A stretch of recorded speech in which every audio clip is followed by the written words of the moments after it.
again. Just something that I've kind of had to answer over and over again, so I thought I'd make a quick video out of it, is my workflow. Just because what I'm talking about here is my workflow doesn't mean it's going to work for everybody. It's just a suggestion, so here's an idea. My typical routine is I import all of my photos into a single folder every single time that I import. I just labeled it AAA so that it would sit at the top of my list.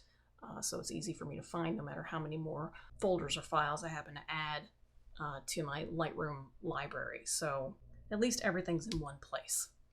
What I do is I keyword on import, and because I'm taking a huge group of photos, I just use very broad keywording. So if I visited Magnolia Plantations one day, I'll put Magnolia Plantations on there, but I won't separate it out into flowers and birds and other types of things. I'll do that later.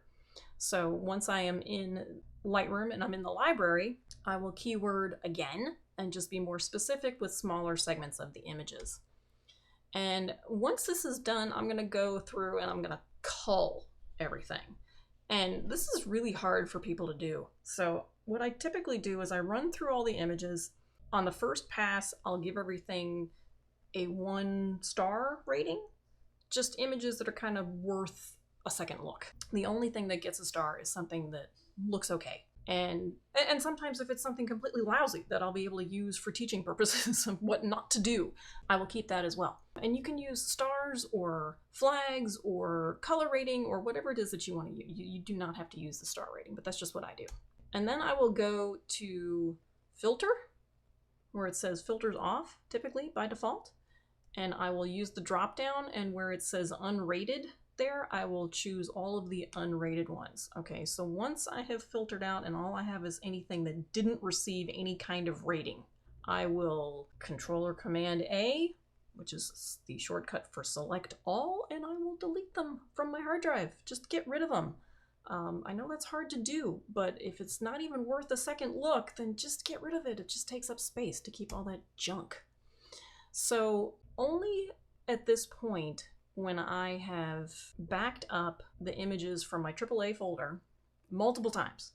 So I will back them up to, I currently have 2 external hard drives, and they're 4 terabytes each, and they have 15 years worth of images on there.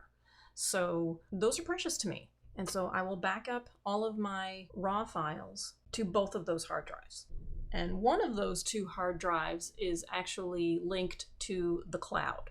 So not only do I have the 2 physical hard drives on my desk here that everything is being backed up to, but I also have one of those 2, because they're identical. I back up everything to both of them equally.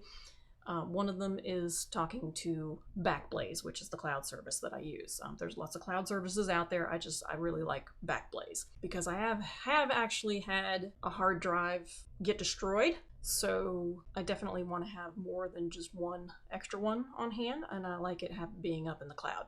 My routine is to keep everything in that AAA folder until it's backed up. Once it's backed up, then I move it to a different folder, whether it's Gardens and Plantations, whether it's the mountains, whatever it is, organizational structure that I happen to have on my computer.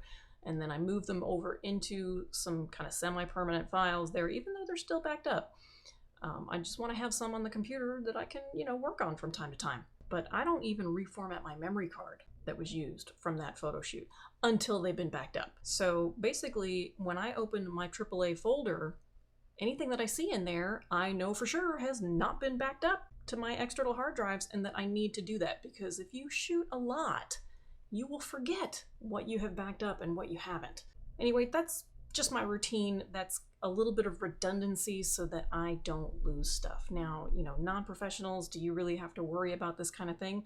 I don't know. Do you, would you be heartbroken if you lost all your photo albums in a fire? Yeah, I would. So I definitely want to back up, make sure that I keep everything, whether it's personal images, birthdays, Christmases, trips to Africa. Not that I've done that yet, but bucket list. These are your memories, these are your images, and I would protect them. So I hope this gives you some ideas as far as keeping those images from getting lost, and I hope you guys have a great day.